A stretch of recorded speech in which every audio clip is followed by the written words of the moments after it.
오늘 본문에서 예수님을 믿는 사람은 이 땅에서 이미 영생을 얻었고 죽음에서 생명으로 옮겼다라고 말씀하고 있습니다.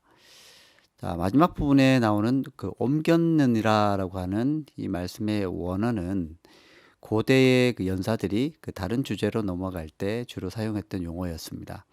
그래서 일반적인 상황에서 넘어가다, 이주하다라고 하는 뜻으로도 사용되었죠.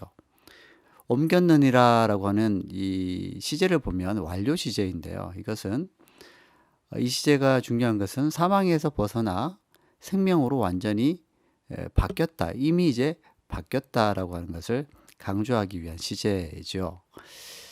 예수님의 말씀을 듣지 않고 예수님을 보내신 하나님을 믿지 않는 사람은 육신이 살아 있어도 사망으로 죽었다라고 진단받은 사람들과 다름없습니다. 예수 그리스도를 생명의 길로 받아들이지 않고 복음을 거부하는 사람들은 안타깝지만 죽은 자들이라는 것이죠. 그러나 누구든지 사망 가운데 살아가는 사람이라 할지라도 죽음 가운데에서 살아갔던 사람이라 할지라도 예수님을 통해서 새 생명을 얻는다면 이제는 그때부터는 살아있는 사람으로 그렇게 살아갈 수가 있는 것입니다. 이것이 우리가 믿음 생활하는 것의 본질이라고 할 수 있죠. 25절에서 예수님은 이렇게 말씀하십니다. 예수님의 음성을 듣는 자들은 살아날 것이다 라고 말씀합니다. 하나님의 아들의 음성은 생명과 심판의 권한을 지닌 말씀이죠. 여기서 듣는다라고 하는 그 단어가 두 번이나 등장을 하는데요. 이것은 사는 것과 연결됩니다. 아들 안에 생명이 있기 때문에 그 음성을 듣는 자는 생명으로 이어지는 것이죠. 그래서 반드시 살아나게 된다라고 하는 그 말씀을 하고 있는 것입니다. 이처럼 우리가 예수님의 음성을 듣게 되면 그 듣는 음성으로 인해서 우리는 생명으로 이르게 되고 그것이 곧 우리의 소망이 되어지는 것입니다. 27절부터는 이제 심판에 대해서 말씀을 하고 있습니다. 예수님은 자신에게 영원한 생명을 주시는 권세와 또 영원한 심판을 행하시는 권세가 있다라고 하는 것을 말씀하시고요. 그리고 예수님은 마지막 날에 있을 심판에 대해서도 분명하게 말씀하고 있습니다. 무덤 속에 있는 예수님을 영접했던 자나 거절했던 자나 모두 예수님의 음성을 듣게 되어지는데 그들이 기다려지는 것은 또 그들을 기다리고 있는 것은 마지막 심판이라고 하는 것입니다.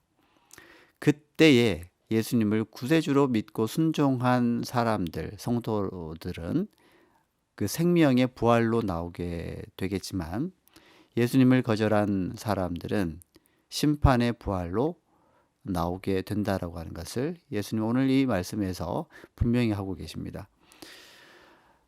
자, 우리들은 모두 언젠가는 예수 그리스도의 심판대 앞에 서게 됩니다. 오늘날의 사람들은 하늘은 스스로 돕는 자를 돕는다라고 이야기를 하지만 우리는 그런 말에 속아서는 안 됩니다. 우리의 힘으로는 결코 아무것도 할 수 없다라는 것을 고백하는 것이 신앙입니다. 예수님께 겸손히 나아가야만 합니다.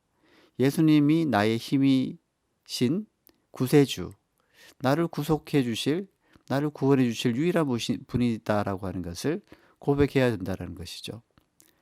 예수님은 스스로 도울 능력이 없는 자를 도와주십니다.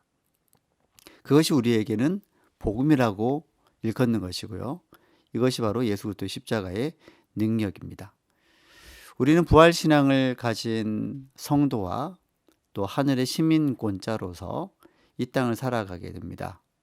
그래서 이 땅을 살아가는 또 믿음의 사람으로서 하늘의 시민권자로서 살아가야 되는 신앙의 형태가 있는데 거짓을 버리고 부정을 버리고 불의를 멀리하고 하나님의 자녀로서 하나님의 자녀로서 그에 걸맞는 행동을 하며 살아가야 하겠습니다.